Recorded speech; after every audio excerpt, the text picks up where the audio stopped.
Olá, ouvintes e leitores, sejam bem-vindos à nossa leitura bíblica comentada do Ictus Podcast.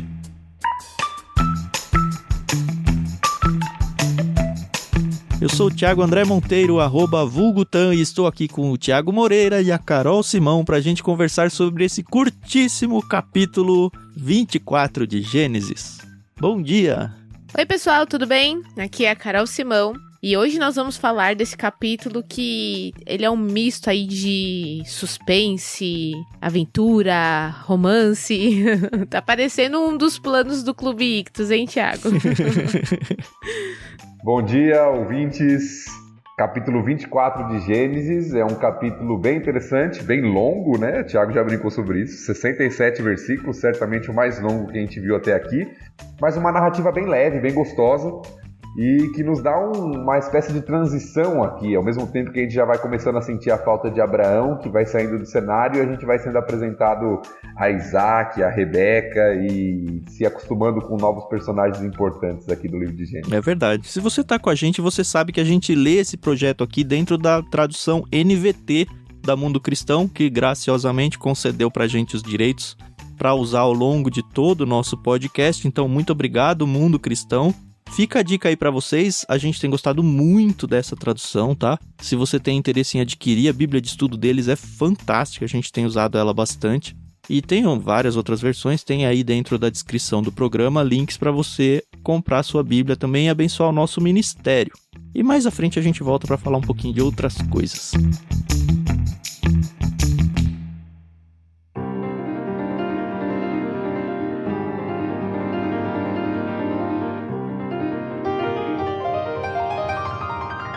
A gente vai quebrar a leitura de hoje em 4. A gente vai primeiro do verso 1 até o verso 8, depois do 9 ao 27, depois do 28 até o 61 e aí do 62 até o final. Parece que é bastante, mas como o Thiago falou, é uma narrativa bem mais suave, bem mais fluida e muito mais envolvente do que tudo que a gente já passou aqui. Bom, então vamos lá. Eu vou abrir a leitura de hoje.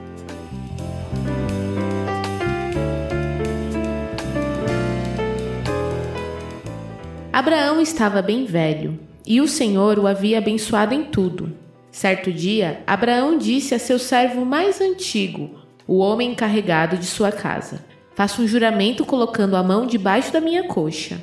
Jure pelo Senhor, o Deus dos céus e da terra, que não deixará meu filho se casar com uma das mulheres cananitas que aqui vivem, mas irá à minha terra natal, aos meus parentes, procurar uma mulher para meu filho Isaque. O servo perguntou: e se eu não encontrar uma moça disposta a viajar para um lugar tão distante de sua terra? Devo levar Isaque para morar entre seus parentes na terra de onde o Senhor veio? Não, respondeu Abraão. Cuidado, não leve meu filho para lá de jeito nenhum. O Senhor, o Deus dos céus, que me tirou da casa de meu pai e de minha terra natal, prometeu solenemente dar essa terra a meus descendentes. Ele enviará um anjo à sua frente e providenciará para que você encontre ali uma mulher para o meu filho. Se ela não estiver disposta a acompanhá-lo de volta, você estará livre do seu juramento. Mas não leve meu filho para lá de maneira nenhuma.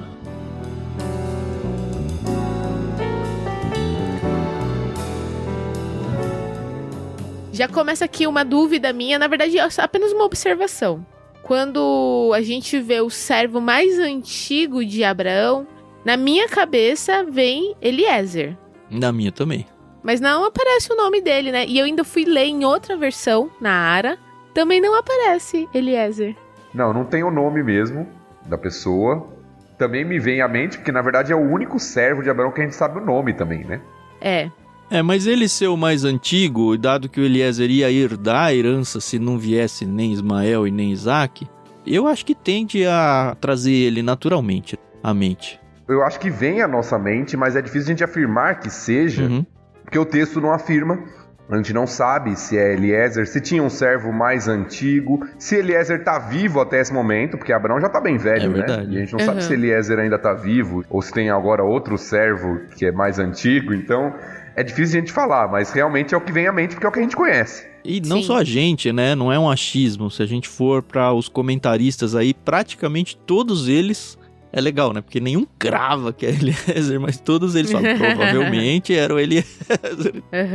Interessante. Durante os meus estudos para esse capítulo, eu notei um detalhe muito, acho que significante, né? Eu sei que era uma cultura daqueles tempos que os pais escolhessem os noivos ou noivas para os seus filhos, né? E a gente vê que Abraão tá fazendo isso, né? E fica bem claro que ele não quer uma das mulheres que vivem ali, né? Na terra onde ele tá, uma cananita. Ele quer que o servo vá até a terra de onde ele veio, né? E aí, durante o estudo que eu fiz, um dos comentaristas falou assim, a gente não vê esse cuidado com Ismael, né? Porque a gente sabe tudo que aconteceu, que Abraão mandou Ismael embora com Agar, né? Mas a gente vê lá atrás, a gente já passou por isso, que Agar escolhe uma mulher egípcia, né? Pra Ismael se casar, né? Mas é interessante, porque é Agar que parece que escolheu a esposa, né? E Agar era egípcia, né? Ah, é? É, verdade. Então tem esse contexto também. Eu acho que tem algumas coisas interessantes aqui. Primeiro, a preocupação de Abraão.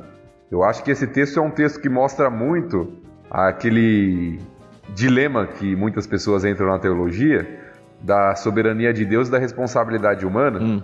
E aqui Abraão, ele tem uma promessa de que ele seria o pai de uma grande nação, que essa grande descendência viria através de Isaac. Então ele poderia simplesmente falar, Deus vai cuidar, vai dar a esposa para Isaac, quem ele quiser dar e pronto, já está prometido e tal. Mas não, ele faz o seu papel, ele se responsabiliza, ele cuida de tudo que é necessário. Eu acho que essa perspectiva é muito boa em todo o capítulo, não só nessa primeira parte aqui já, mas em todo o capítulo, de que a providência divina, a soberania divina não elimina a nossa responsabilidade do que a gente deve fazer, do que a gente deve buscar. Então Abraão, ele sabe, ele está ficando velho, ele está próximo da morte, e ele precisa arrumar uma esposa para o seu filho. E o seu filho não era novinho mais, né? A gente vai ver no capítulo 25 que ele já tinha 40 anos aqui já. Sim. Não só a questão da promessa, mas dentro dessa promessa que o Thiago mencionou, tem a promessa de terra, né? De que, você vai herdar esse local. E por isso o desespero dele aqui no verso 6 é um não com exclamação, assim. Eu não sei como isso se reproduz no hebraico, né? Mas tem o não, tem o cuidado. Não leve o meu filho de jeito nenhum pra lá. Porque é aqui que é a minha terra agora. Se ele for pra lá, ele fica lá. O desenvolvimento aqui desse início de narrativa é justamente essa preocupação com a aliança, né? Sim. Que envolve terra, que envolve a promessa, que envolve descendência. De não misturar com outros povos pagãos. Exato. E Abraão sabe, e aí eu gosto sempre, a gente sempre faz isso, né? De voltar a nossa mente também para a época do escritor, né? Sim. Porque os cananeus, quando Moisés está escrevendo aqui, são um problema para o povo de Israel. E existem várias advertências, porque eles vão entrar na terra deles e falar, não se misturem. Eles vão fazer vocês se desviar do Deus de Israel. Então não façam casamentos com eles, não imitem suas práticas, não imitem seus costumes. E aqui Abraão lá atrás falando, olha, não pode ser de gente daqui, tem que ser lá do meu povo, da minha terra, então você vai até lá. E isso, como aplicação, evidentemente, serve para nós até os dias de hoje. Quando a gente fala de relacionamentos, de casamento e dessas coisas, né? Aqui a gente está falando de etnia, de nacionalidade, mas hoje a gente vê isso no contexto da igreja, de casamentos com pessoas que professam a mesma fé, que creem no mesmo Senhor. E quando isso não é observado, as consequências que isso traz. Isso é muito sério, né? Muito sério. Só quem realmente quis dar murro em ponta de faca e se casou sendo cristão com uma pessoa que não é cristã, sabe o que dá, assim. A parte de paixão no casamento e tal, ela acaba. E aí vem a questão de criação de filhos. O que a gente vai fazer? Vai apresentar a Deus ou não vai? A rotina de espiritualidade, de devoção, de frequência em igreja, sabe? Como é que funciona? Como é que vai lidar com tudo isso? Quando vierem os problemas normais de um relacionamento, como é que eu vou lidar com a parte de perdão, a parte toda de ética e de moral cristã, para não dizer o próprio relacionamento direto com Deus, assim, quanto que um casal realmente ganha e é abençoado quando os dois estão na mesma página. Quando não estão na mesma página, a tendência é que um se irrite com o outro, sabe? Um brigue com o outro, um se incomode com o outro, e quando chega filhos, piora ainda mais a equação. E isso era muito sério para Abraão, a gente consegue ver isso nessa primeira parte, porque ele faz o servo jurar, né? Uhum. Tem a parte do juramento aqui, jurar Sim. pelo Senhor. É. O que era muito forte naquele contexto, porque um juramento por Deus, ou até no contexto dos povos ao redor, pelos deuses, era mais ou menos assim: se você não fizer, Deus vai te castigar, Deus vai te cobrar. Então, jure pelo Senhor era algo muito sério. Sabe, eu tô comprometendo a minha vida aqui com esse juramento. Tem até o sinal de colocar a mão debaixo da coxa e tal ali, o que revela a seriedade do que, como Abraão tá levando essa tarefa, essa missão que ele deu ao servo a sério. E a gente vai ver que o servo leva muito a sério também, Sim, né? Sim. demais, né? Essa ideia de colocar a mão embaixo da coxa, eu já ouvi, apesar de que eu não encontrei ninguém escrevendo isso na pesquisa que eu fiz agora, de que é um eufemismo, para colocar a mão nas partes baixas, assim mesmo. Eu não sei se vocês já ouviram isso ou não. Eu já ouvi, eu li sobre isso também. Alguns dizem que não chega a ser, mas chega Próximo, a colocar próximo aos órgãos genitais ali. Alguns associam a isso, inclusive, a questão da promessa do cuidado com relação à descendência, que envolveria fertilidade, uma série de coisas. Outros defendem que não, que é simplesmente uma forma de expressar um voto solene. Uhum. Né, um sinal de um voto solene. É difícil bater o martelo, porque a gente não está naquele contexto. Pra gente isso é totalmente diferente. Mas o que dá pra bater o martelo é que era algo especial, era algo bem sério, assim. Isso, era um compromisso assumido com... Sempre que tem um sinal demonstra que aquilo é algo formal e sério. Né? Então, prometa pra mim, eu prometo. Ok, então faça esse sinal de aliança que você está fazendo comigo, que você vai fazer isso. Então a gente já viu sinais da aliança na Bíblia, né? O próprio arco-íris, a circuncisão, são sinais de alianças, de compromissos assumidos. E aqui é um sinal e um juramento. O que mostra que o negócio não é bagunçado, né? Então, era isso que eu ia falar, né? Como hoje em dia a gente acaba sendo muito leviano nessa parte, né? Ah, eu prometo, não, tudo bem, pode deixar, eu vou fazer. E não leva a sério do jeito que é, né? Que deveria ser, né? Então você vê que, poxa, olha aqui como eles estão levando isso a sério, como é importante, né? Pro Abraão que o servo dele entenda realmente o que ele tá buscando, né? E eu fico assim, me colocando no lugar desse servo aí, ele percebe a seriedade da coisa, né? Tanto que ele fala, tá, eu vou, mas, assim, não depende tudo de mim, né? E aí, o que acontece se não der? E se não der certo, né? E é legal, ele tá porque preocupado. aí sim o Abraão coloca nas costas de Deus, né? Ele fala, olha, a gente vai só até aqui, a partir dali é Deus que tem que cuidar, e inclusive você não vai ser penalizado, nem vai ser responsabilizado caso, sei lá, você encontre a mulher e ela não queira vir junto com você. Deus que vai à frente. E a confiança de Abraão na providência de Deus, né? De que Deus vai prover. Porque ele fala lá no versículo 7, né? Ele enviará um anjo à sua frente e providenciará para que você encontre ali uma mulher para meu filho. Então, onde será que Abraão aprendeu que Deus provê, né? A gente já viu, né, no próprio sacrifício de Isaac, o Deus que provê. Então vai lá que Deus vai estar, ele vai providenciar, ele vai enviar um anjo e ele vai prover a mulher necessária. Assim como ele deu a provisão do cordeiro, ele vai prover a mulher necessária para Isaac, né? Uma coisa bem interessante, acho que é muito dessa cultura dos pais escolherem o casamento dos filhos, né? O Isaac não vai junto, né? É tão estranho isso na minha cabeça. Bom, ok, vai lá, escolhe uma pessoa, traz, e aí a que eu trouxer vai ser a esposa do Isaac. E é ok, né? Ô Thiago, agora que eu sou pai, eu penso que isso é bom, viu? Você já tá vasculhando aí quem vai ser os pares aí. Acho que a gente poderia voltar a essa época da gente escolher, né? Eu não sei, não. Não, tirando toda a brincadeira, porque eu sou pai também.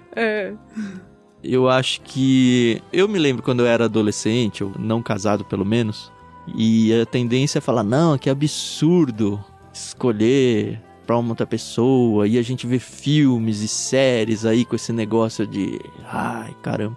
Eu não sei se hoje eu enxergo de uma forma tão amaldiçoada desse jeito. A gente entende, assim, pelos filmes, que muito, principalmente nas realezas e tudo, muito era escolhido com base na troca de poderes e favores e tal. Agora, no caso comum aí, e eu vou tomar caso comum nós três aqui, que nós três somos pais, Eu realmente acredito que nós, como pais e como mais vividos e como adultos, a gente talvez tenha mais condições de fazer um crivo correto sobre a pessoa, isso é uma pessoa boa ou é uma pessoa ruim. Claro que a gente pode errar também, mas comparado à opinião do filho, que é muito mais novo, inexperiente e principalmente está cegamente apaixonado por alguém e aí não enxerga os defeitos, a gente já passou por isso e sabe o que é, a tendência das pessoas é fazer besteira nessa escolha. E os pais normalmente, e até por isso que a gente incentiva, pelo menos a gente aqui em casa incentiva muito, olha, quando vocês, tem 2 meninos, né? Quando chegar o momento de namorar e tudo, considerem a opinião do pai e da mãe, sabe? Sobre a pessoa. Porque a gente vai enxergar coisas nessa pessoa, atitudes, reações, que você não vai enxergar quando você estiver apaixonado. É verdade. Isso é sabedoria, né? Você ouviu o conselho. Então. E eu sei que ele não vai querer me ouvir quando chegar a hora, porque na minha vez também eu não queria ouvir quando chegasse a hora. Mas hoje, com o coração de pai, pegando essa brincadeira que foi feita aí pelo Thiago, eu realmente até oro para que eles realmente tenham sabedoria de falar, olha, eles são aprovados pelo menos pelo meu pai e pela minha mãe, porque não tem ninguém no mundo hoje que quer melhor os meus filhos do que eu e a Renata. Sim. E eu vou dar aqui um exemplo muito pessoal. Eu sou casada com o Fernando, hoje 2021 vai fazer 8 anos que nós somos casados. Nos conhecemos desde o berçário da nossa igreja. E a mãe dele, minha sogra, ela sempre orou. Eu acredito que no início não era por mim, mas depois de uma idade ela falava pro Fernando, olha, Carol. Fada madrinha. E deu certo. Muito obrigada, viu, sogra? E assim, obviamente que o acampamento, a gente sempre foi em acampamento na nossa igreja, nos abriu muitas oportunidades para conhecer pessoas, né, tal. E eu sempre tive muito isso focado na minha cabeça. O rapaz que eu conhecer, que se interessar por mim, eu quero muito que ele conheça os meus pais, né, que passe sim o crivo dos meus pais, para que eu tenha um namoro, um relacionamento abençoado, né. E, ufa, não precisei disso, porque o Fernando já conhecia os meus pais, eu conheci os pais dele, então essa parte a gente pulou. Mas a gente teve, assim, uma criação na igreja muito parecida. Teologicamente falando, a gente parece muito, né? Temos as mesmas opiniões. Então, vale a pena, pessoal, perguntar pro papai e pra mamãe, então, o que você quer, entendeu? Não necessariamente vai ser aquele modelo, né? Mas pra você falar, poxa, ok, deixa eu ver, né? Sei lá, eu quero muito que o Benjamin faça isso, entendeu? Ainda acho que a gente deveria voltar à moda antiga. Vamos criar um movimento aí, Thiago. É só abrir uma hashtag que aí cai na mídia e pronto, né? Aí ou vocês são cancelados ou são muito apoiados. Depende se quem tá ouvindo a gente são os filhos ou os pais. É verdade. Ai. Antes da gente virar, eu só queria mencionar um detalhe aqui, olha. Quando o servo ele vai falar com Abraão, mas e se não der certo? É interessante a resposta do Abraão, porque ele não considera nem a possibilidade de que não vai encontrar alguém. Uhum. Ele considera a possibilidade desse alguém não querer vir. É diferente. Sim. Ele diz aqui, ó, cuidado, não leve meu filho pra lá de jeito nenhum, no 7 agora. O Senhor, o Deus dos céus, que me tirou da casa de meu pai e de minha terra natal, prometeu solenemente dar essa terra a meus descendentes. Ele enviará um anjo à sua frente e providenciará para que você encontre ali uma mulher para o meu filho. Ele joga totalmente essa responsabilidade para Deus. E aí a ressalva é, se ela não estiver disposta a acompanhá-lo, você está livre do seu juramento. Uhum. Mas aí me deu uma dúvida agora. Seria apenas uma mulher que apareceria? Porque, se ele encontrou uma moça e ela disse não, ele pode partir pra Tinha que ser alguém da família dele. Então, não sei. Teve um capítulo que a gente passou, que acho que foi o último, que estava acontecendo lá com a família de Naor. Aqui, ó, no final do 22. Pouco tempo depois, Abraão ficou sabendo que Milca, mulher de Naor, irmão dele, lhe tinha dado filhos. O mais velho recebeu o nome de Uzo, o segundo mais velho Buz, seguido de Quemuel, antepassados arameus, e aí vem uma lista enorme de filhos. Até Betuel. No 23 menciona entre parênteses que foi o pai de Rebeca. Mas talvez ele já soubesse que, enfim, tem pelo menos a Rebeca lá, não sei. Certamente ele sabia que tinham mulheres lá... Da família, né? Isso, da família, por isso que ele envia, né? Ó, vai lá, minha família... Mas eu acho que o foco é justamente isso que você destacou, Thiago. A confiança de Abraão de que Deus iria resolver a situação. Uhum.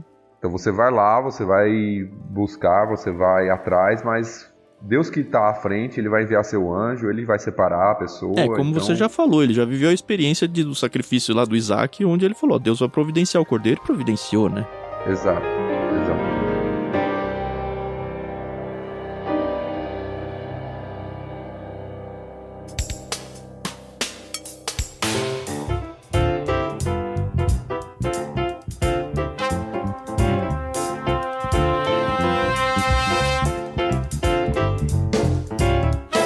Podemos virar?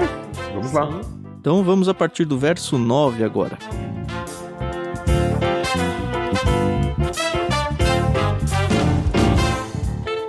Então o servo colocou a mão debaixo da coxa de Abraão, seu senhor, e jurou seguir suas instruções. Em seguida, pegou 10 camelos de Abraão, carregou-os com presentes valiosos de todo tipo da parte de seu senhor e viajou para a terra distante de Arã-Naaraim.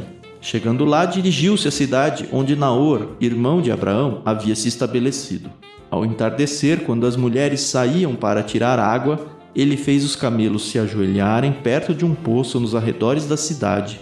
Então o servo orou: Ó Senhor, Deus do meu senhor Abraão, por favor, dá-me sucesso hoje e sê bondoso com o meu senhor Abraão.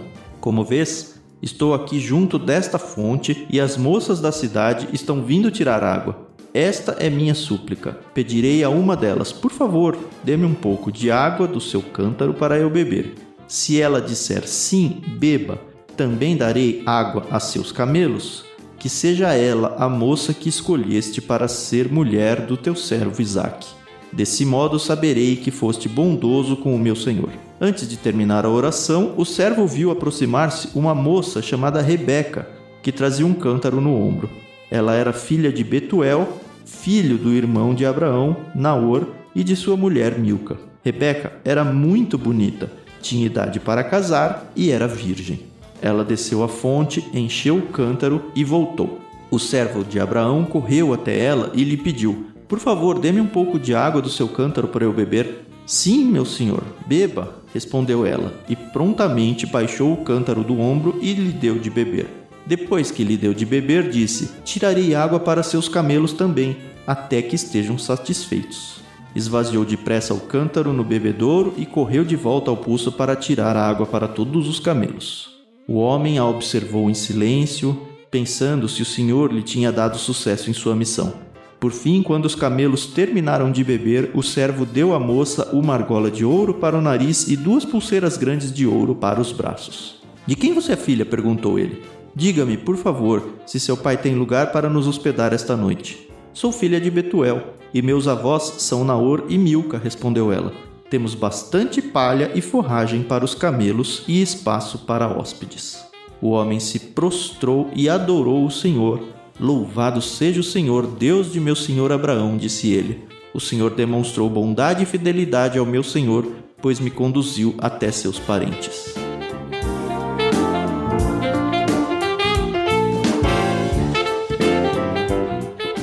Bom, o juramento é feito, né?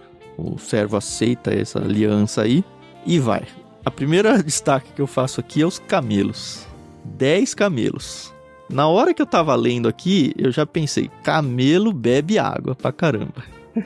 E eu comecei a fazer pesquisas.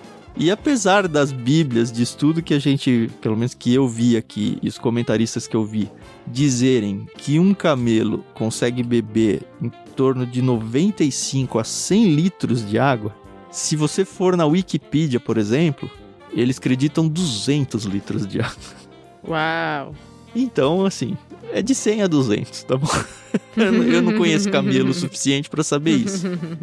Mas, assim, a viagem que eles fazem é muito grande. É praticamente aquela viagem de volta de Arã, né? Quando Abraão desce tudo. Então, dá pouco mais de 700 quilômetros aqui. 720 quilômetros, mais ou menos. Então, muitos e muitos dias de distância, onde os camelos iam chegar bem cansados.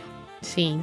Pelo que eu vi aqui, quando chegava um visitante, era comum, assim, cordial, as mulheres que estavam à beira do poço oferecerem água para os viajantes, mas nunca para os seus animais. Porque tirar água para 10 camelos é encher uma piscina de 1.000 a 2.000 litros de água, sabe? Já pensou? E ela fez isso. E esse é o sinal, né, vamos colocar assim, que o servo pediu, né, pro Senhor, né, na oração.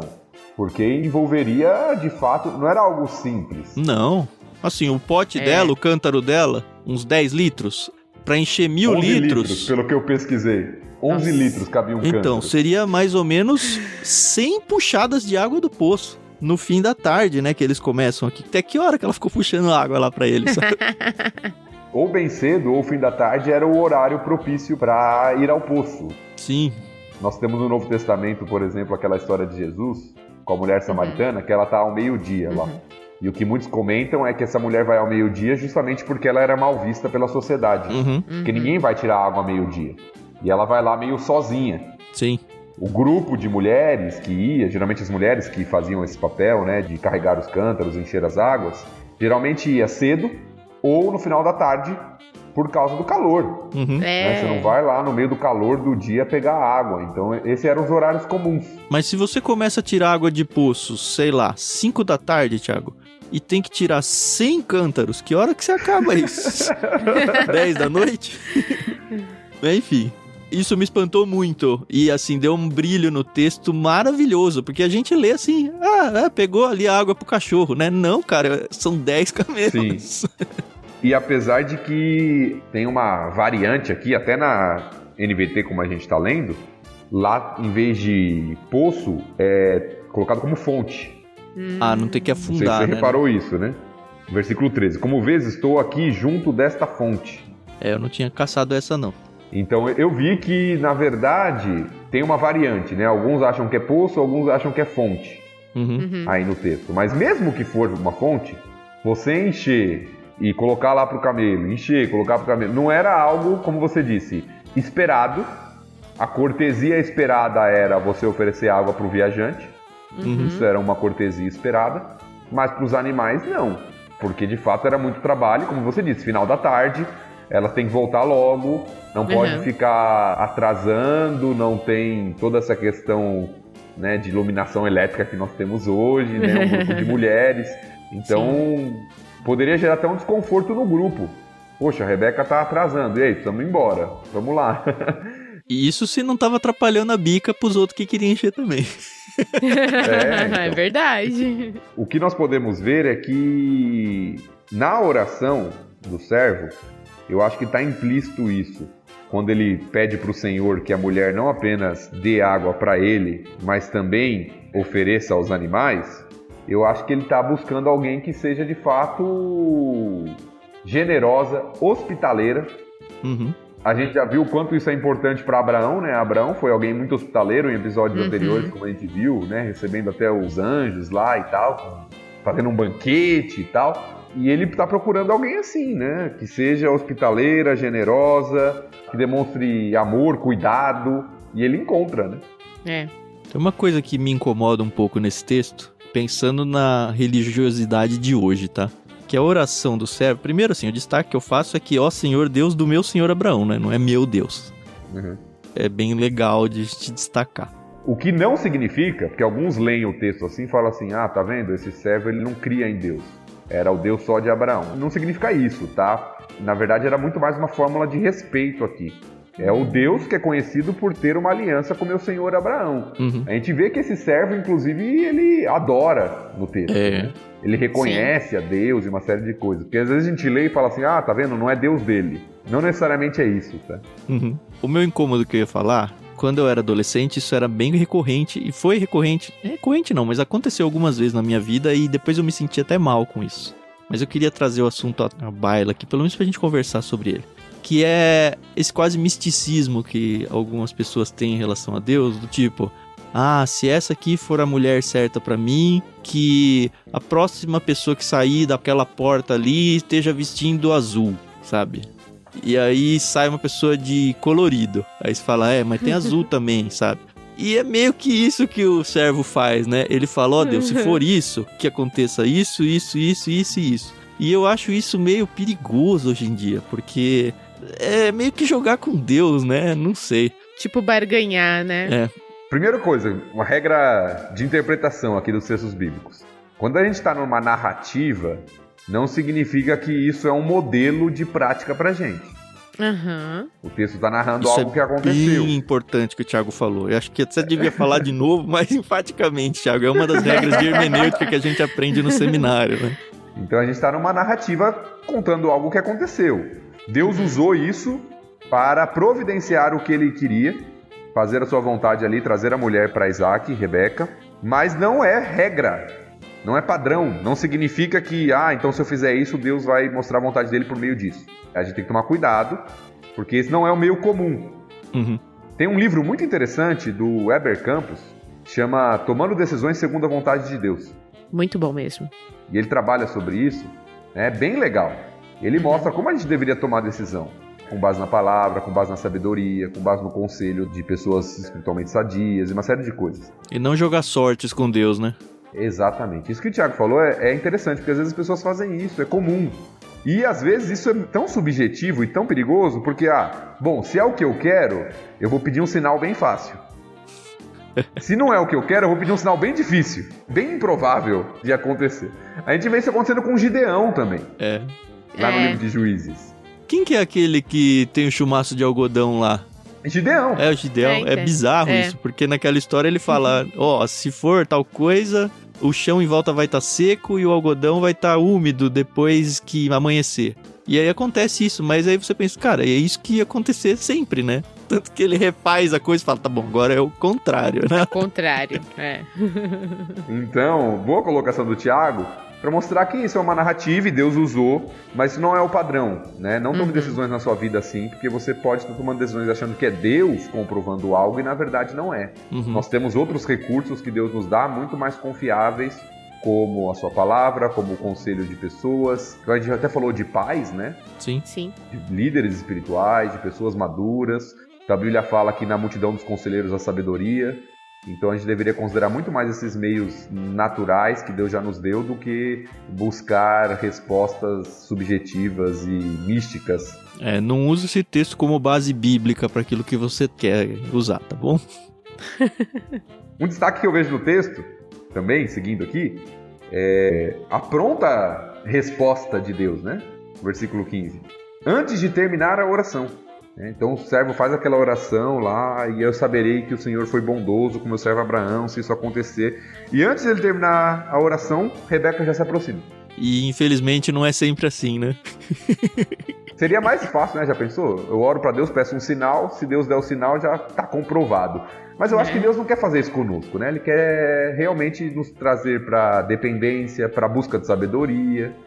Mas no texto, diante da situação, talvez até da urgência, Abraão já velho, próximo da morte, Deus resolve as coisas rápido e mostra claramente a sua vontade. Então o servo termina de orar, quando ele levanta os olhos, Rebeca já está lá com um cântaro no ombro, é a filha de Betuel, é uma moça muito bonita. Então várias evidências vão sendo dadas aqui de que Deus está realmente, apesar do anjo lá que foi citado não aparecer, Deus está lá enviando o seu anjo à frente e cuidando de tudo aquilo que era necessário, né? Verdade. Tem uma coisinha que a NVT ela falou, mas as outras versões mais antigas, elas dão um destaque que eu acho importante. No verso 16 fala, Rebeca era muito bonita, tinha idade para casar e era virgem. E aí, segue. Se a gente for, por exemplo, numa que eu uso bastante, que é o meio da Revista Atualizada, na 16 diz, a moça era muito formosa de aparência, virgem a quem nenhum homem havia possuído. Como eu sei que a Revista Atualizada ela é muito mais próxima do texto mesmo, muito provavelmente, e o Thiago pode talvez confirmar isso pra gente aí, esse virgem a quem nenhum homem havia possuído tá realmente no original. E por que eu tô querendo destacar isso? Porque cresci no meio de muitos não cristãos questionando a virgindade de Maria. E aí sempre eu ouço dizendo que porque a palavra para virgem é a mesma para moça. E aí é uma forçação de barra dizer que a Maria era virgem. Eu não sei se no hebraico também tem isso, porque enfim, lá no outro é grego. E lá no Novo Testamento, se a gente for honesto com o texto, ele também fala virgem nesse sentido. Não teve relações com nenhum homem, bem explícito, assim. É bem desonesto de quem tenta levar para uma tradução de que é moça só, mas aparentemente aqui em Gênesis é bem destacado. Olha, ela não teve relações sexuais com ninguém antes. E tá no texto sim, Tiago. Literalmente, virgem a que nenhum homem conheceu. Né? Naquele termo que era usado lá no Antigo Testamento, também como um eufemismo, né? Quando fala Adão conheceu sua mulher e eles tiveram filho. Isso. Né? Falando de relacionamento sexual, né? Enfim, só um pop-upzinho que eu queria abrir aqui pra não deixar margem pra nada.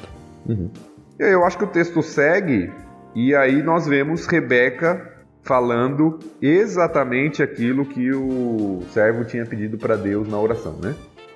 Sim, meu senhor, beba, no versículo 18. Também tirarei água para seus camelos, até que estejam satisfeitos, né? A gente já falou um pouquinho sobre isso, né? A quantidade de água que isso geraria. Então nós vemos aqui Rebeca como uma disposição de serva, né? E alguém que vai fazendo... Eu acho interessante os paralelos, né? Porque assim como Abraão era alguém hospitaleiro, Rebeca foi alguém hospitaleiro. A gente viu no mesmo texto lá que Abraão acolhe os anjos, que Abraão fazia tudo depressa, com prontidão. E aqui Rebeca faz o mesmo. Versículo 20. Esvaziou depressa o cântaro no bebedouro, correu de volta ao poço, a fim de tirar água para todos os camelos. Note que aqui, esse é o paralelo que alguns falam, né? Tem a fonte e tem o poço no texto. Certo. Né? Você tem a fonte de água e tem o poço da onde era... Por isso que fica um pouco dúvida. Mas o que nós vemos? Rebeca é alguém que tem grandes virtudes. E virtudes semelhantes às de Abraão. Como disposição de servir, hospitalidade, prontidão. E parece que isso vai servindo até como sinal de Deus de que ela é a mulher. E é interessante ver o servo porque ele não se precipita. Apesar da resposta ter sido imediata, no 21 fala: o homem a observou em silêncio, pensando se o Senhor lhe tinha dado sucesso em sua missão. Porque demorou, a gente já viu aí, né? E ele não foi, que beleza, respondida a oração, vamos e acabou. E ele ainda dá uma sondada com ela, olha, de quem que você é filha, né? Vamos ver se realmente é alguém que, nesse cenário aí da descendência aí, ela tá qualificada, né? Bom, aí o que acontece é que a Rebeca diz quem são, né? Os pais dela e tal. E a gente já sabia, mas o servo não sabia ainda. E é muito legal de ver a reação do servo, né? Porque, enfim, cai a ficha aí pra ele, comprova todos os quesitos que ele tinha lá pra dar o check. E ele se joga na frente dela ali, se lança ao chão, se prostra e adora o Senhor. Louvado seja o Senhor, Deus do meu senhor Abraão. Demonstrou bondade e fidelidade ao meu senhor, pois me conduziu até seus parentes. E se a gente for pensar, esse servo nunca acho que tinha visto os parentes dele. Ele viajou 700 e cacetada quilômetros. E as primeiras pessoas com quem ele conversa é exatamente os parentes que ele estava em busca, sabe? É muito providência de Deus. Nossa, Você falou algo que eu não tinha pensado. Mas existe uma possibilidade, talvez remota, não sei, do servo ter saído junto com Abraão. Pode ser. O Eliezer tinha saído de lá, né? Então, Abraão saiu com servos lá, né, da terra dele, com 75 anos. Já se passaram, né, bastante tempo aqui, mais de 60 anos, certamente, quase 70 anos, eu acho. Mas é possível que esse servo, como era o servo mais antigo, ele conhecesse, não Rebeca, evidentemente que não era nascida, mas conhecesse o local, né, a região, porque talvez ele saiu de lá. E quando mencionou os nomes, né, Milca, Naor, são nomes comuns para ele. Sim. Aliás, seriam nomes comuns de qualquer forma, né? Porque tinha chegado a notícia de que, Naor e Milca tiveram filhos lá. Mas talvez, é possível a gente imaginar que ele conhecesse Naor. Sim. Sim. Rebeca certamente não, mas Naor é possível. Mas a gente vai ver ali à frente que quando eles se encontrarem de verdade, não vai dar nenhum indício de que, meu grande amigo, vem aqui me dar um abraço, nada assim. Ah, né? sim. É mesmo porque ele era um servo, né? Não pode, né?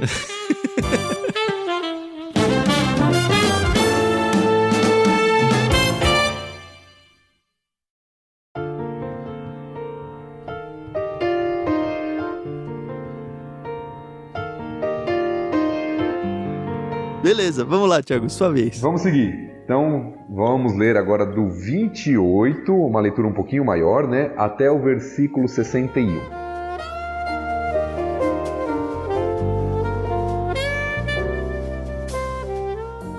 A moça correu para casa e contou à família tudo o que havia acontecido. Rebeca tinha um irmão chamado Labão, que foi prontamente à fonte para conhecer o homem. Ele havia visto a argola para o nariz e as pulseiras nos braços da irmã. e tinha ouvido Rebeca contar o que o homem dissera. Assim, apressou-se até a fonte, onde o homem ainda estava parado perto dos camelos. Labão lhe disse: Venha e fique conosco, abençoado do Senhor. Por que ficar aí fora? Já mandei arrumar acomodações para você e seus homens e lugar para os camelos. Então o homem foi com ele para casa. Labão mandou descarregar os camelos, dar palha para os animais se deitarem e forragem para comerem, e água para o homem e seus ajudantes lavarem os pés. Quando a refeição foi servida, porém, o servo de Abraão disse: Não comerei enquanto não explicar o motivo da minha vinda. Está bem, disse Labão, fale. Sou servo de Abraão, explicou ele. O Senhor abençoou grandemente o meu senhor, e ele se tornou um homem rico. O Senhor lhe deu rebanhos de ovelhas e bois, uma fortuna em prata e ouro, e muitos servos e servas, camelos e jumentos. Quando Sara, mulher do meu senhor, era muito idosa, deu à luz o filho dele. Meu senhor deu tudo o que possui a este filho, e me fez jurar, dizendo: Não permita que meu filho se case com uma das mulheres cananitas que aqui vivem. Vá à casa de meu pai, aos meus parentes, procurar uma mulher para meu filho. Mas eu perguntei ao meu senhor: E se eu não encontrar uma moça disposta a voltar comigo? Ele respondeu: O Senhor, em cuja presença tenho vivido, enviará um anjo com você e lhe dará sucesso em sua missão. Encontre uma mulher para meu filho entre os meus parentes, da família de meu pai. Então você terá cumprido sua obrigação. Se, porém, você for aos meus parentes e eles não deixarem a moça acompanhá-lo, estará livre do juramento. Hoje, quando cheguei à fonte, fiz a seguinte oração: Ó Senhor, Deus do meu senhor Abraão, por favor, dá-me sucesso em minha missão. Como vês, estou aqui junto desta fonte. Esta é minha súplica. Quando uma jovem vier tirar água, eu lhe direi: Por favor, dê-me um pouco de água do seu cântaro. Se ela disser: Sim, beba, também darei água a seus camelos? Que seja ela a moça que escolheste para ser mulher do filho do meu senhor. Antes de terminar de orar em meu coração, vi Rebeca vindo com um cântaro no ombro. Ela desceu à fonte e tirou água. Eu lhe disse: Por favor, dê-me um pouco de água do seu cântaro para eu beber. Prontamente ela baixou o cântaro do ombro e disse: Sim, beba. Também darei água aos seus camelos. Eu bebi e ela deu água aos camelos. Em seguida perguntei-lhe: De quem você é filha? Ela respondeu: Sou filha de Betuel, e meus avós são Naor e Milca. Então coloquei a argola em seu nariz e as pulseiras em seus braços. Depois prostrei-me e adorei o Senhor. Louvei o Senhor, Deus do meu senhor Abraão, pois ele havia me conduzido até a sobrinha neta do meu senhor, para que ela seja a mulher do filho do meu senhor. Agora digam-me se mostrarão bondade e fidelidade ao meu senhor. Por favor, respondam-me sim ou não, para que eu saiba o que fazer em seguida. Labão e Betuel responderam: É evidente que o Senhor o trouxe até aqui. Sendo assim, não há nada que possamos dizer. Aqui está Rebeca. Tome-a e leve-a com você, que ela seja a mulher do filho do seu senhor, como disse o Senhor. Quando o servo de Abraão ouviu a resposta, prostrou-se no chão e adorou ao Senhor. Em seguida, entregou a Rebeca joias de prata e ouro e vestidos. Também deu presentes valiosos ao irmão e à mãe de Rebeca. Então o servo e os homens que o acompanhavam comeram e passaram a noite ali. Logo cedo, na manhã seguinte, o servo de Abraão disse: Enviem-me de volta ao meu senhor. Mas o irmão e a mãe de Rebeca disseram: Queremos que Rebeca fique conosco pelo menos 10 dias. Depois ela poderá partir. O servo, porém, disse: Não me detenha. O Senhor me deu sucesso em minha missão. Agora enviem-me de volta ao meu senhor. Pois bem, disseram eles, chamaremos Rebeca e pediremos a opinião dela. Chamaram Rebeca e lhe perguntaram: Você está disposta a ir com este homem? E ela respondeu: Sim, estou. Com isso, eles se despediram de Rebeca e a enviaram com o servo de Abraão e seus homens. A serva que havia amamentado Rebeca a acompanhou. Na hora da partida, abençoaram Rebeca dizendo: Nossa irmã, que você se torne mãe de muitos milhares, que seus descendentes conquistem a cidade de seus inimigos. Então Rebeca e suas servas montaram nos camelos e seguiram o homem. Assim, o servo de Abraão partiu levando Rebeca.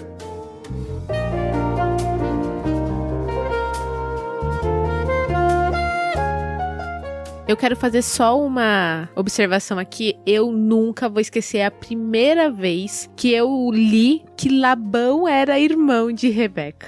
A minha cabeça fez... Porque eu sempre soube que ele era o pai de Raquel e Lia, né? Que mais pra frente a gente vai ler e tal. Mas eu não sabia que ele era o irmão de Rebeca.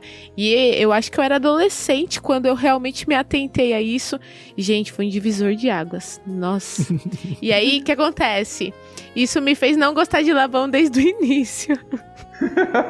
Mas o texto aqui já dá indícios de que o Labão é muito avarento, é muito interessado na grana aqui, né?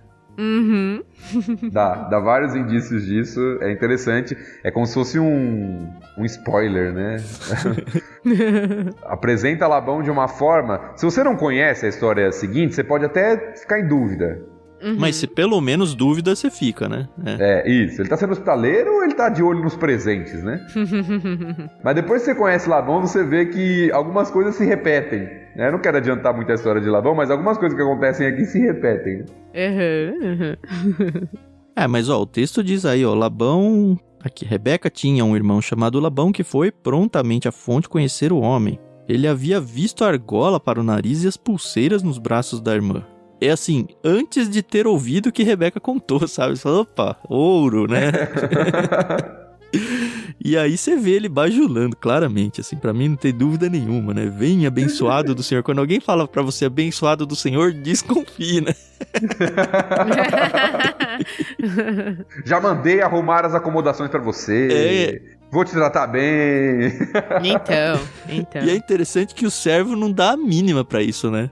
Ele provavelmente sacou nem o servo e nem o texto no sentido da reação do servo a isso. Inclusive o servo dá presentes para o irmão e para a mãe, não fala que dá presente para o pai, né? O que eu achei bem esquisito ali, mais à frente.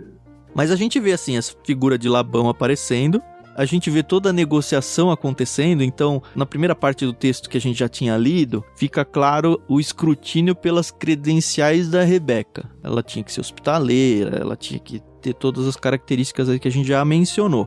Agora é o contrário, né? É o servo falando para a família, olha, o Abraão é isso, ele é rico, ele é poderoso, ele teve um filho.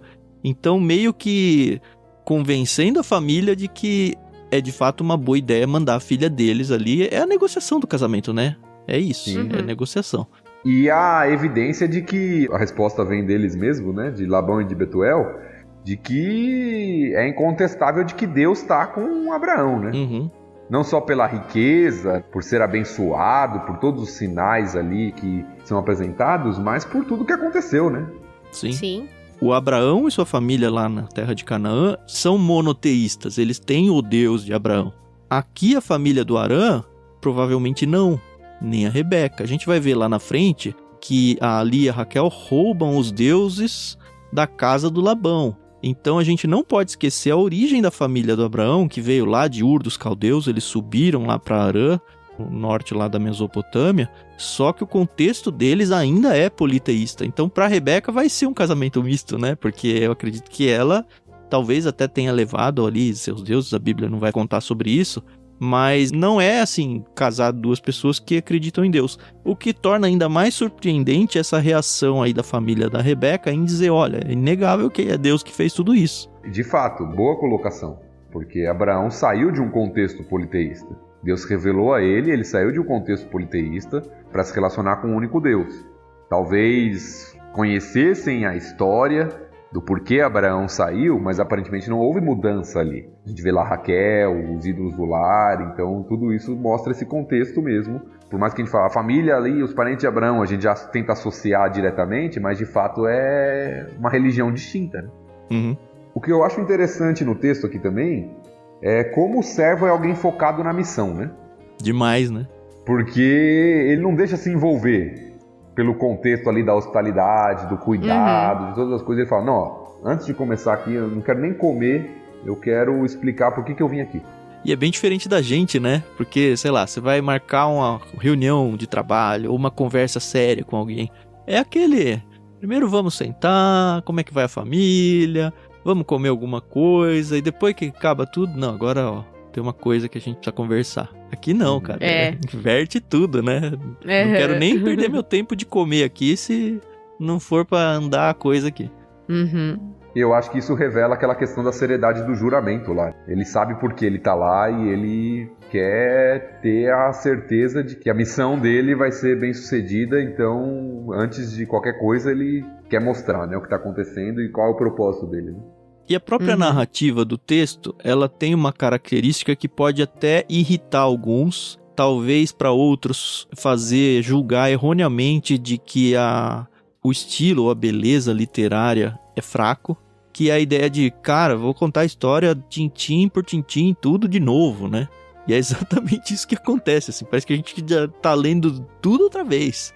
Só que não, se a gente for pensar e faz sentido e pesquisar sobre isso, isso era uma característica textual muito comum dos textos da época aí, justamente porque é um texto narrativo e ajudava muito na memorização da história, você ficar repetindo e repetindo e repetindo a história várias vezes. A gente vai ver isso acontecer algumas outras vezes aí no Antigo Testamento, principalmente dentro do Pentateuco, onde acontece uma coisa.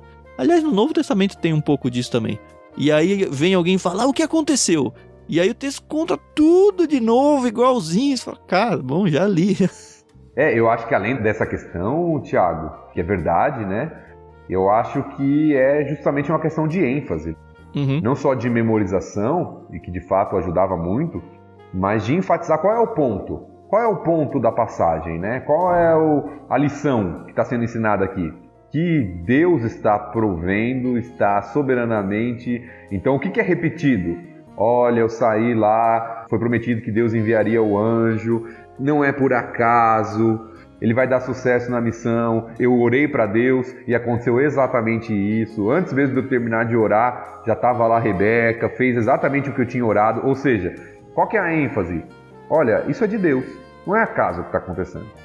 Não tem como a gente negar. Tanto é que a conclusão de Labão e Betuel é evidente que o Senhor trouxe até aqui. Eles conhecendo ou não o Senhor, olha, não tem como negar. Se tudo isso que esse cara tá falando é verdade, é muita coincidência, né? Tudo que aconteceu. Aí tem aquela parte que eles falam, olha, tudo bem, Rebeca pode ir, mas a gente queria que ela ficasse aqui uns dias, né? E pra mim, lendo isso, ok, ela quer preparar o enxoval dela, ela quer se despedir das amigas, ela quer dar...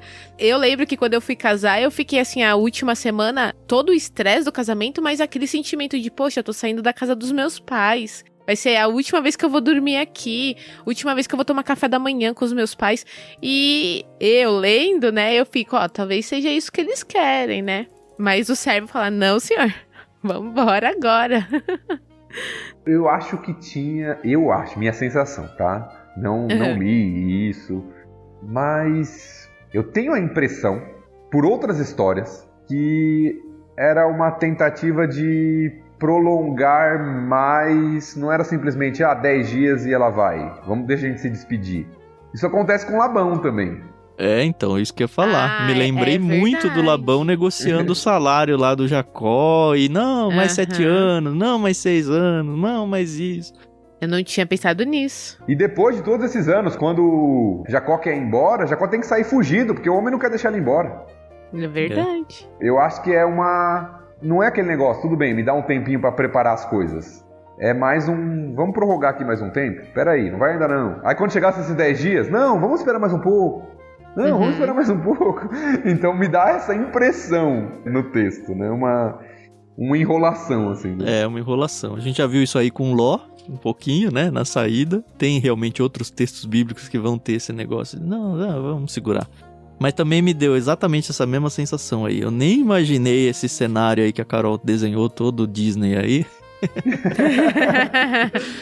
Mas eu acho que foi muito isso. Até porque não foi a Rebeca que queria ficar, né? Aliás, muito pelo contrário, né? A hora que falou, não, então vamos perguntar pra ela. Ela falou, não, vamos. Aparentemente a coisa não tava muito boa pra ela ali na casa dela. E se a gente for olhar, por exemplo, o jeito que a Lia e a Raquel saem de casa depois, elas reclamam pro pai, você ficou trocando o salário aí do Jacó, você não queria deixar a gente embora e tal. É o mesmo cara, né? Não mudou. Então, assim, provavelmente pra própria Rebeca foi um escape de uma situação que talvez ela tivesse presa e falar, beleza, agora finalmente eu tenho uma chance de mudar alguma coisa na minha vida. Eu tive muito essa sensação. Não li isso em lugar nenhum também. E também a gente não pode perder de vista que o casamento e a possibilidade de gerar filhos, todas essas coisas, para a mulher era algo muito esperado. Uhum. Então, era um sonho. Sim. Partiu, né? Vamos, agora surgiu essa oportunidade. Era algo que surgiu ali e, de fato, ela quis e foi uma resposta também que possibilitou, né? Novamente, Deus conduzindo a situação ali, né? Vamos chamar lá para ela. Ela falou, tô disposta. Sim, vambora. E foram, né? No verso 52 tem de novo, né? Quando o servo de Abraão ouviu a resposta, prostrou-se no chão e adorou o Senhor. Eu acho muito legal esses dois textos aí que falam dessa adoração pública, né? De se prostrar, não é simplesmente fazer uma oração em secreto no seu quarto. Ele, diante das pessoas ali, ele se prostra ao chão e adora o Senhor. Talvez seja muito cultural também, a gente não tem como saber aqui. Mas essa honra que ele presta a Deus aí, nos dois momentos cruciais. Se a gente for lembrar lá quando ele estava conversando com Abraão, ele fala, olha, e se eu não encontrar? A preocupação era encontrar e a preocupação era ela não quiser vir. E ele se prostra e dá glórias a Deus nesses dois exatos momentos. No momento em que ele encontra a Rebeca e se convence de que de fato essa é a mulher que Deus tinha. E no momento em que ela, no caso a família, né, aceita que ela vai. O que é interessante, né, o que demonstra que esse servo, ele realmente se preocupava com Abraão. Ele não estava só preocupado com a missão que foi dada para ele, dele cumprir o juramento. Porque no primeiro, ok, encontrou a mulher, aí ele se prostra e adora. No segundo, se a mulher não quisesse vir, ele já estava livre. Ele não teria nenhum prejuízo. Mas quando acontece de eles permitirem que Rebeca fosse, ele se alegra. Então ele se alegra por Abraão. Por Deus estar demonstrando sua bondade, como ele falou, e fidelidade com Abraão. Então é um servo que não era simplesmente um servo, aparentemente. Era alguém que realmente amava o seu senhor ali. Seu senhor humano, né, Abraão. Interessante ver a bênção da família para ela, né? Que aqui é praticamente um poema. E apesar deles serem politeístas e tudo, é extremamente casado com a ideia da aliança e tudo que a gente já tá esperando, né? Até nos termos, né? Se torne mãe de muitos milhares. A promessa de que Abraão seria o pai de uma grande nação. E depois que seus descendentes conquistem a cidade dos seus inimigos. A própria palavrinha descendente, que é uma palavra que a gente já viu que até aqui é extremamente repetida em Gênesis, né?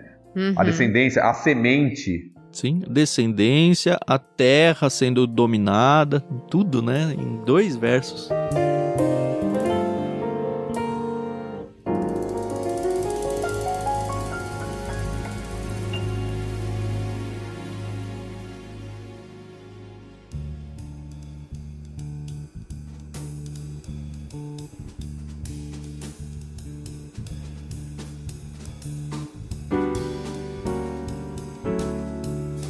Eu tô satisfeito com esse trecho aí. Se a gente ficar passeando muito em cima dele, é tudo que a gente já falou no capítulo anterior. Acho que dá pra ir, né? Beleza, então vamos ao desfecho, né? O casamento. Vamos lá.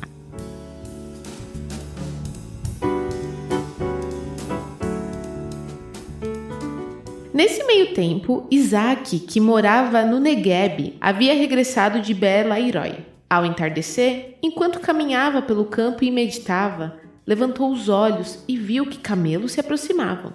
Quando Rebeca levantou os olhos e viu Isaac, desceu do camelo no mesmo instante e perguntou ao servo: "Quem é aquele homem que vem pelo campo ao nosso encontro?" Quando ele respondeu: "É o meu senhor." Rebeca cobriu o rosto com um véu. Depois, o servo contou a Isaac tudo o que havia feito. Isaac a levou para a tenda de Sara, sua mãe, e Rebeca se tornou sua mulher. Ele a amava profundamente e nela encontrou consolação depois que sua mãe morreu.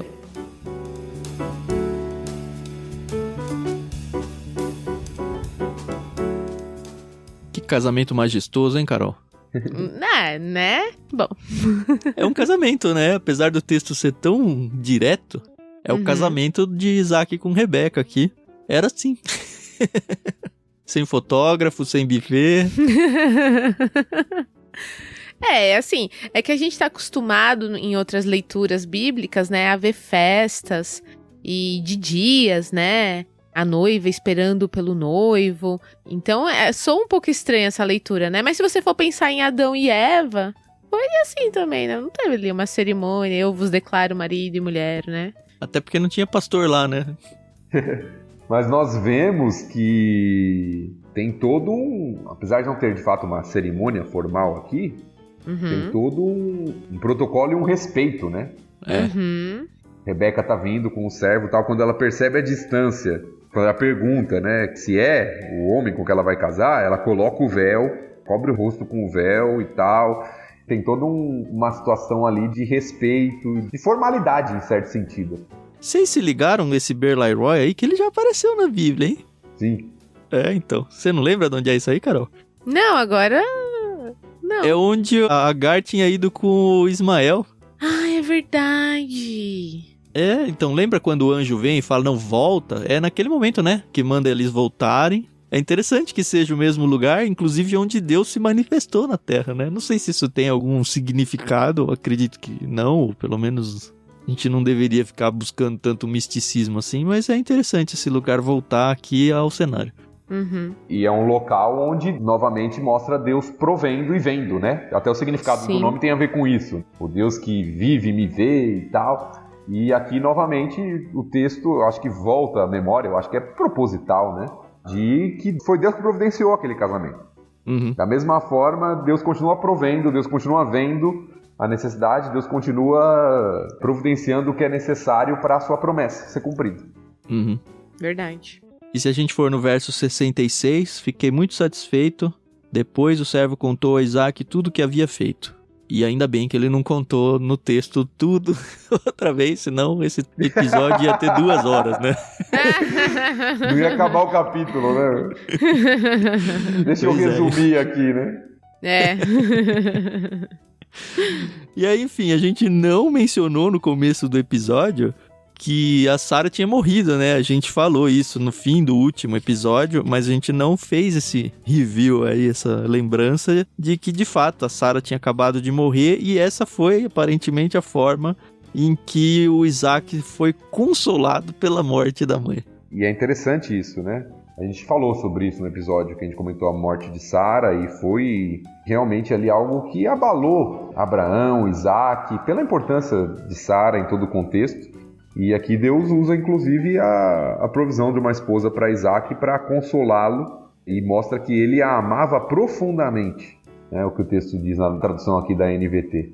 E vai mostrar novamente esse contexto de carinho, de cuidado, de amor dos patriarcas com a esposa, né? A gente tem o costume de olhar para o contexto antigo e falar, não, a mulher era tratada... não tinha muito valor e tudo, e é verdade, né? Então você vai para algum contexto, algumas culturas, mas Abraão, Isaac, eram homens que realmente amavam muito suas mulheres, né? Suas esposas. Sim. E servem como modelo, inclusive, quando o Novo Testamento vai falar de amar a esposa. Né? E sai uma mulher aqui da história, protagonista da história, né?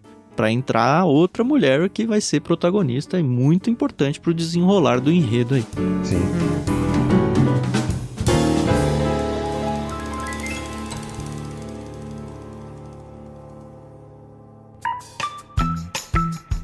Carol, Oi. Temos no Clube Ictus, que você ouvinte não conhece, nós temos um clube de assinaturas. Sim. Em que a gente manda livros para as pessoas que querem assinar os nossos planos. E nós temos um plano lá até que bem recente, né, Carol? Chamado Plano Vida. E a gente queria convidar vocês, ouvintes, a conhecer um pouco melhor esse plano, porque, de fato, a gente acredita que ele tem muito, muito mesmo a ver com o nosso projeto aqui de leitura bíblica comentada.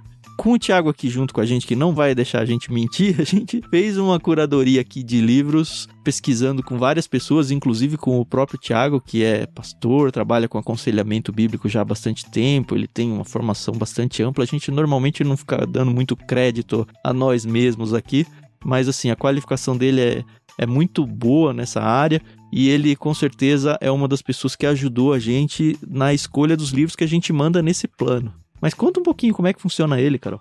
Então, pessoal, a gente criou o Plano Vida porque nós vimos aí a necessidade de algumas pessoas que nos procuraram, né, perguntaram, e aí, vocês não vão mandar livros cristãos, tal? E nós decidimos, então, criar um plano onde nós focaríamos na vida cristã prática, entendeu? Então, obviamente que nada substitui a Bíblia, nós temos exatamente esse programa para provar isso, como é importante a gente ler a palavra de Deus, mas nós sabemos que existem bons autores que estudam e que se aprofundam na palavra de Deus e escrevem excelentes livros. Durante esse episódio, o próprio pastor Tiago indicou aí um livro excelente do pastor Heber Campos Jr., e nós estamos tendo esse cuidado de enviar livros que expressem, muitas vezes, a experiência do próprio autor, mas sempre focado na palavra. O que eu queria destacar, eu acabo meio que sempre destacando aqui, e assim até por um ranço pessoal mesmo, a gente sabe que tem aqueles livros que são meio autoajuda cristã, né?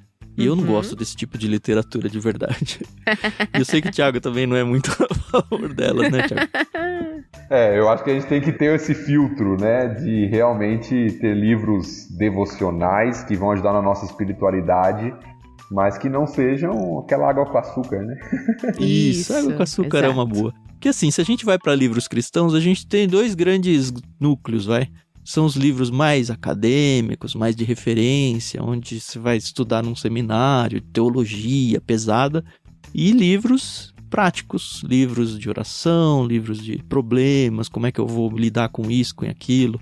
Então, esse plano vida é justamente esse segundo grupo, tá? A gente tem no Clube Ictus, sim, o plano Bíblia, que é esse livro mais acadêmico, e tem, que a gente queria fazer um destaque aqui, porque realmente casa muito com o que a gente faz aqui, que a gente espera que as pessoas estejam tendo suas vidas transformadas, e a gente coloca então à disposição de vocês, ouvintes, mais essa ferramenta, e vocês, ouvintes, podem sim ajudar a gente nisso, seja assinando 1, 2 meses, a gente não tem carência, você pode entrar e sair no prazo que você quiser, como até uma forma de você ser abençoado e ao mesmo tempo abençoar as nossas vidas também, fazendo parte então desse plano, tá bom? Considerem com carinho, se você tem interesse, tem link aí na descrição do programa ou através do site ictus.com.br. Eu tô bem satisfeito, foi um episódio que eu tava com muito medo do tamanho dele, e até que não foi tanto assim. E é isso, a gente volta na semana que vem com o capítulo 25, onde a gente vai se despedir de mais um personagem importante aí, e de fato mudar totalmente de núcleo aí dentro da história. Mais uma vez, muito obrigado, Carol, Thiago, pelo estudo, pela participação aqui. Muito obrigado, ouvintes, por estar com a gente. Não esqueçam de divulgar esse podcast. A gente tem feito isso com muito carinho para que as vidas sejam abençoadas e o alcance vai depender muito mais de vocês do que de nós mesmos, tá bom? Isso aí, pessoal. Muito obrigada aí pela paciência e a gente se ouve no próximo episódio. Muito bom, obrigado pela sua participação conosco. Como o Tan já falou, compartilhe, divulgue, incentive a leitura da palavra junto com seus irmãos em Cristo, com seus amigos, com aqueles que ainda não conhecem a Bíblia e podem conhecer através desse recurso aí. Deus te abençoe.